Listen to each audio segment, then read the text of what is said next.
beautiful life. On the 10th of May 2023, the Round Britain cruise RBC 60 came to Plymouth, and we were there to record it. I've got a hip that's going on me. And they're talking about putting a new one on. So. You'd better not win the race then, otherwise they'll be saying hip hip hooray. Yes. Sorry, just trying to turn it into something light. So how long have you been sailing? How long? Since I was about 25. Yeah. Is that your boat at the back? At the back, yeah. And what's she called? Treath. And how long have you had her? It's 23 foot. Yeah. So, that's almost a joke. I said, how long have you had her? And Oh, you sorry, said 23 sorry. foot. I'll do the jokes. yeah. About 15 years, I think. Yeah. I never count these things. Every year I just make it better and better. And what sort of state was she in when you bought her? It required work, put Yeah. it that way. It wasn't dreadful, but it was, it needed work to doing. Yeah. Take a few things out, put a few things back, and now she's... Where have you sailed from to get to Plymouth? about 50 yards over the river at Mount Oh, you Batten. should have said further afield. You should have made a big story out of it. Well, Mount Batten can tell a few stories anyway. He knows. That's right. But thanks very much anyway. I'm just Joshua. I have to ask you because I filmed your boat coming in. I meant to, who are you? I'm Alan Lonsborough, And your boat is? Treath. That's Cornish, surely. It's very Cornish. It was built at the Treath boatyard in Milo. It went to the east coast. It worked its way back along the south coast by various owners and ended up at me. You good? You good sailor? I would never say I was a very good sailor. I've done a bit. I went to the Med in my previous boat for 6 years, and I sold it there. So that was good. And so, that's not going to be staying on the tape, obviously. Are you going to, as part of this 60th anniversary, are you going to stop off in Cornwall anywhere? No, I'm not going, I'm afraid. What are you doing? I've come for the party. So this is the party in Plymouth. Yes. What's going to take place then? It's not all sort of drinking and... I don't know. What is the party? What is it? Well, we've got a night up at the box. We've got a talk on the figureheads that they've got up there, and then we have a meal there, and then everybody does what they want. Surely you've got to do a little bit of the tour. I might go out to the breakwater. Why have you lost your interest in sailing out? No, I haven't lost. It's just time consuming, and I haven't got the time at the moment to go anywhere. We'll let you off this once. Thank you very much. Nice to meet you. That's okay, no Thank problem. you very much indeed. Bye-bye. All right. Thank you. Okay, no problem. So you've been sailing around the Mediterranean, have you? I did. I sailed, from at 90. I think it was 99 to 2008, something like that. And whereabouts in the Med did you go? Well, everywhere. Yeah. Started off in Gibraltar and worked my way as far as Greece Yeah. with my wife, Uh-huh. and we were still married at the end of it, Nice one. which was nice. Yeah, because, tempers can be frayed when you're sailing long distances, can't they? Because it's very demanding, and when you're trying to sail a boat in the winds, then you have to shout orders.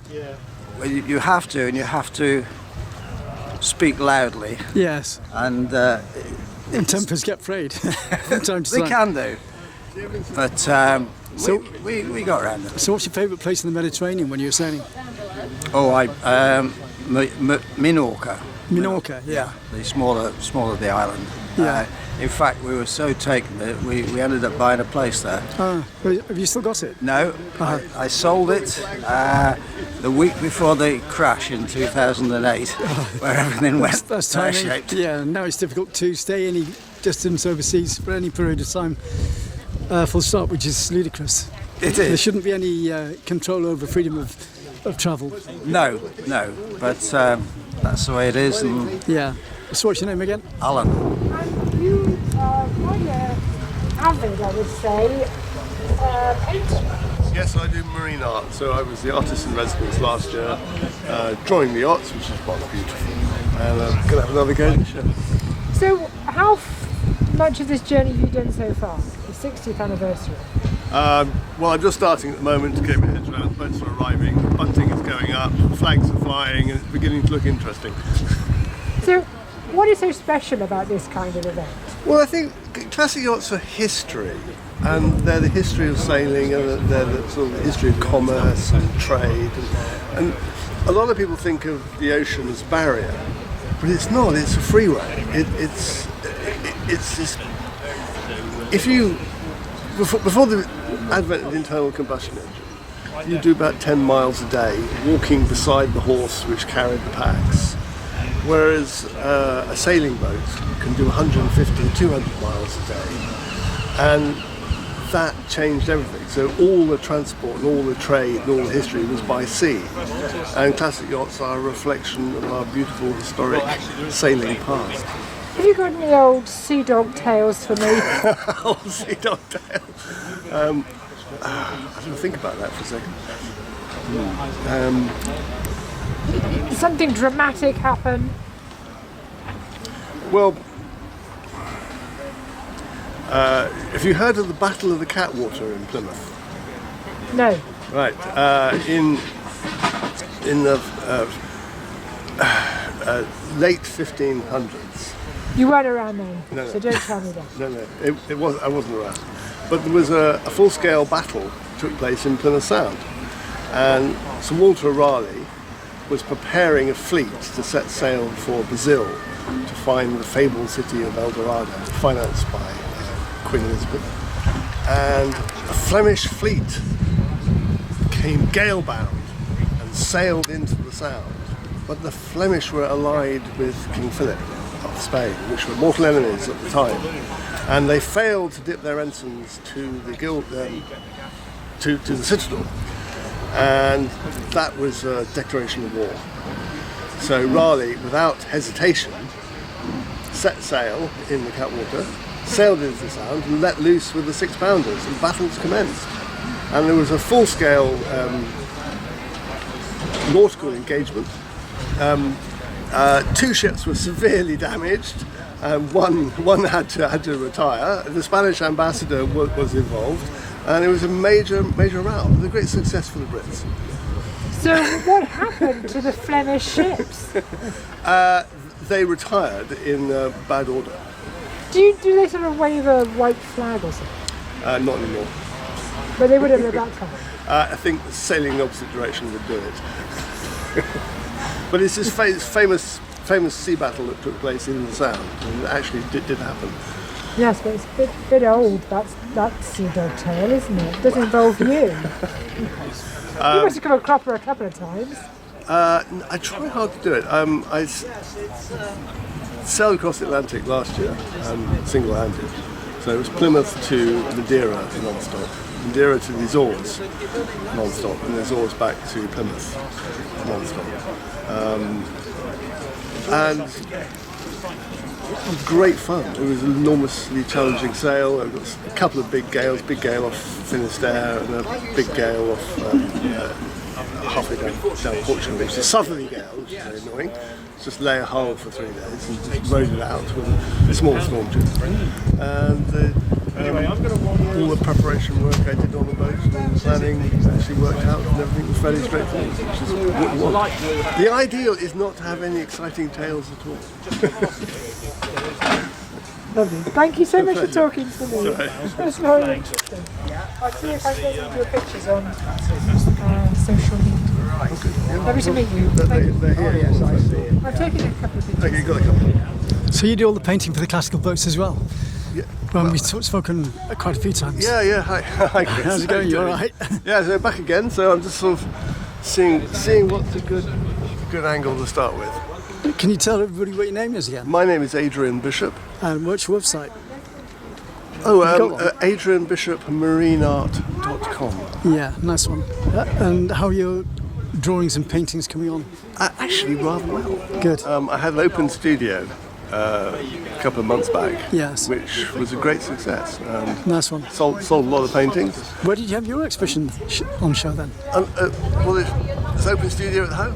Oh, right, okay, yeah, of course. 40 people came round. Nice one. So that's inspired me. I'm working hard on a new collection. So you're going to be busy over the next 3 days till these boats go out again? I'm going to be If the weather's fair. Next couple of days I'm here. Yeah. We're going to be drawing away and see what I can do. Nice one. No pressure. No pressure. Yeah, just be on the ball. Yeah. Thanks.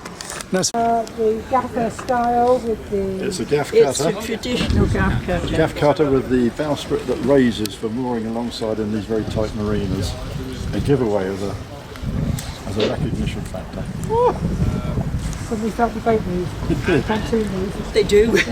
Thank you so much. Hello. Hello. So it's a gaff cutter. I got a bit of that. How long have you had it?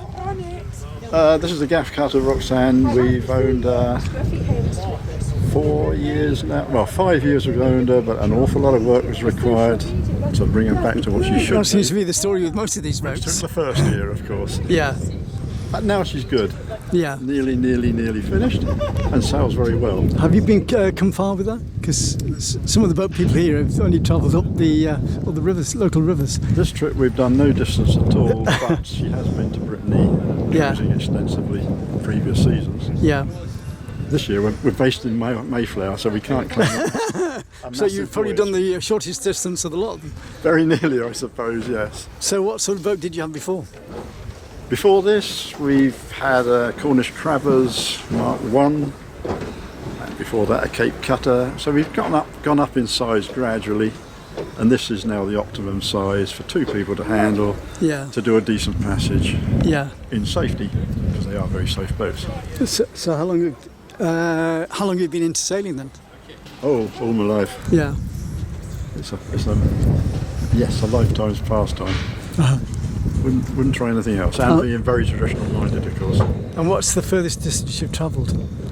That would be France. Yeah. Just an extended cruise around Brittany. Yeah. Who knows? Now retired. The Yeah. world's our oyster now. You should never retire. You always keep yourself busy. Yes, but I don't work It's just for a somebody label, else. isn't it? Retirement. Don't work for somebody else, so I can do what we can choose our own route now, I suppose you would call it, wouldn't you? Yeah. Right. Thanks a lot. Anyway, what's your name? Martin and Janet Elliott. Thank you very much. Cheers. You're right. How did he get you into boating? Oh, no. How did he get me into boating? I married him 36 years ago, and it really was a question of love me, love my boat. I'd never sailed a boat, I'd never been on a boat. Yeah. And luckily I fell in love with it. Nice one. And we always sail as a crew, we always sail as a pair together. Yeah. Can it be quite domineering at times when it gets stormy? He's a different man on board, believe me. Most of the captains are, aren't they? Oh yes.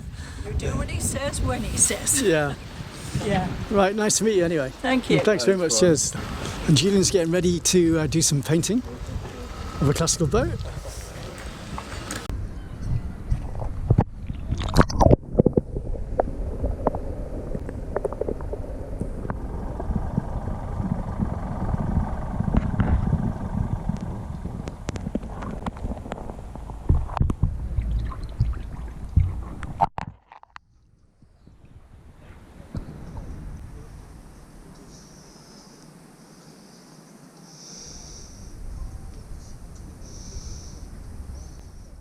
Special thanks to BBC Radio Cornwall, Plymouth Gin, Sutton Harbor Holdings, Jonathan Brice, the Plymouth organiser, and everyone involved in the Round Britain Cruise RBC 60 2023.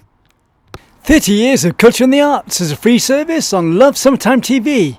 Don't forget to friend and share my videos, subscribe to my channel and support me through PayPal at tcsphoto1@gmail.com. Thanks for watching the video. It's a